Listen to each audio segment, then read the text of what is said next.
Now that you've worked on and seen all 12 angles of attack, another productive or good use of practice time, in my opinion, to help you get comfortable with this and to prepare you for things later on, for sparring, per se, for instance here, when you get to the point where we're doing this with padded weapons and all, and you've got your gear on, just for the same reason we have sparring drills that get you used to putting things in certain combinations and feeling how this feels followed up by that, or this feels followed up by this, and then leading into or finishing those combinations with punches and things like that.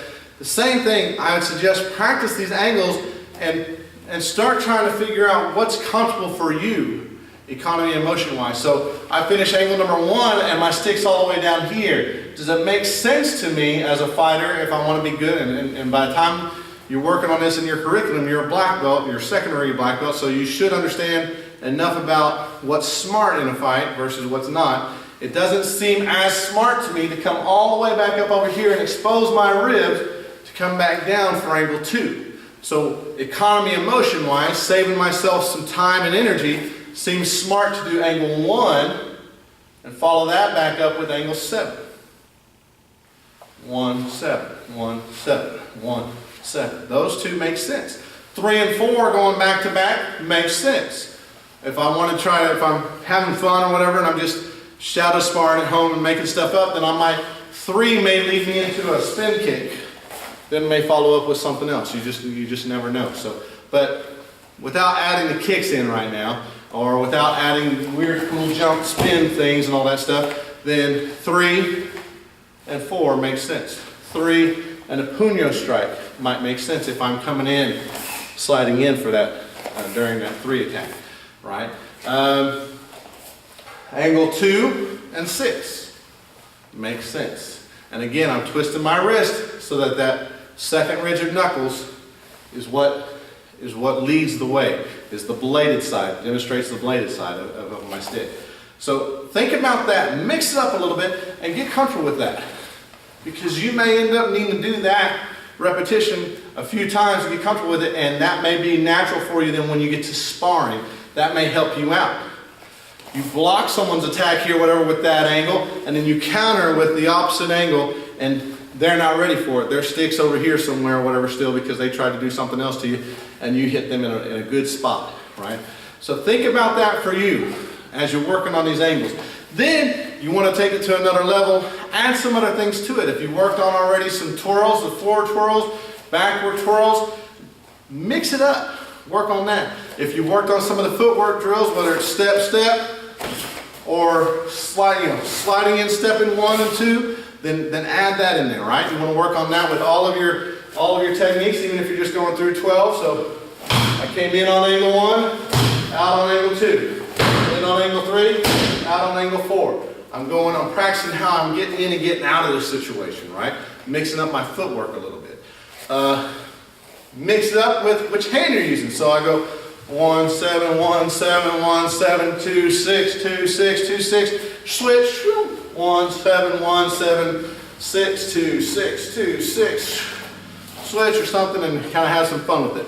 That's what's going to help you get better, right? Just like in your Taekwondo practice, we find different ways to challenge ourselves to mix up the drills. I really want to work on making my front kicks better and more effective. Well, I don't want to just sit there and do 20, 30,000 front kicks in the same way over and over and over, because I'm going to get bored with that. My mind's going to wander. I'm not going to stay focused on exactly what I'm trying to get out of this drill if I keep doing it the same way over and over and over. So I've got to find ways to build up that repetition and to hide it from myself in my brain a little bit so it's still fun for me, right?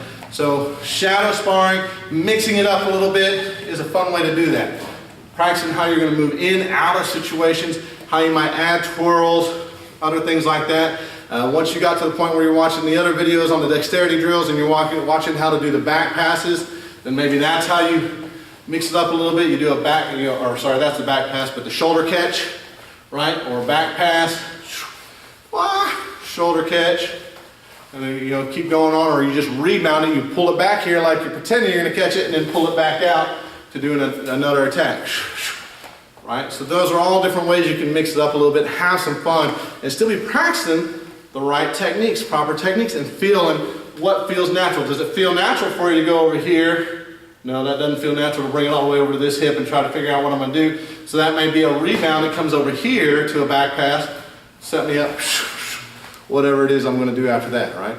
So what feels good for you, what feels natural, start learning that. That's why you're working on learning a weapon. You'll be useless until the point where you get comfortable with having these in your hands.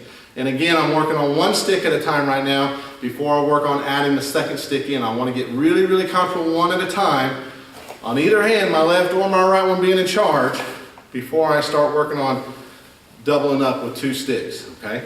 One hand at a time, mix it up a little bit in your practice. Hey there, I hope you enjoyed that video. If you'd like more information for more videos that we produce, please check out ninjafit.com, and there's ways for you on that page to follow us, friend us, subscribe to us. We got Facebook, Twitter, and LinkedIn and YouTube tabs on there, all for you to find more information about NinjaFit, our program a little bit, and more videos off our YouTube page and Facebook pages that we'll post on instructional things, how to. Some of it's going to be for how to for instructors, for our leadership students, and some of it's going to be how to basic things for some of our future students. So please check us out and enjoy.